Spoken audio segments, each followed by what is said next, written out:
একটা ছোট্ট গ্রামে একা থাকতেন দাদু রহিম। তার বাড়িটা নিস্তব্ধ, না হাসি না কথা। একদিন দুপুরে তার দরজার সামনে একটা পার্সেল এল।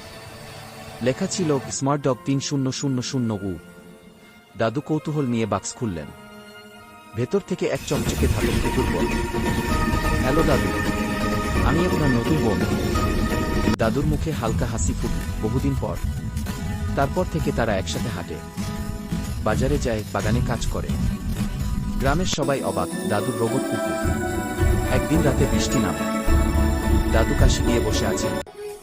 রোবট কুকুরটা নিঃশব্দে তার পায়ে চাদর দিল আর মৃদু সুরে গান বাজাতে লাগল। দাদু বললেন, তুই আমার জীবনের সেরা উপহার। কিন্তু কয়েকদিন পর দাদু হঠাৎ অসুস্থ হয়ে পড়লেন। রাতে চেয়ারে পড়ে গেলেন তিনি। রোবট কুকুর তার হৃদস্পন্দন মেপে দ্রুত ছুটল হাসপাতালে। বৃষ্টির মধ্যে দৌড়াতে দৌড়াতে তার শরীর থেকে স্পার্ক বের হচ্ছে। অবশেষে দরজায় পৌঁছে রোবটটা পড়ে গেল। তার শেষ বার্তা ছিল, দাদুকে বাঁচাও উই। পরদিন সকালে দাদু চোখ খুললেন। দেখলেন রোবট কুকুরটা নিস্তব্ধ, তার মুখে এক ফোঁটা অশ্রু। তিনি বললেন, তুই শুধু মেশিন না, আমার পরিবার। তবুও কেউ চ্যানেলটাকে সাবস্ক্রাইব করল না।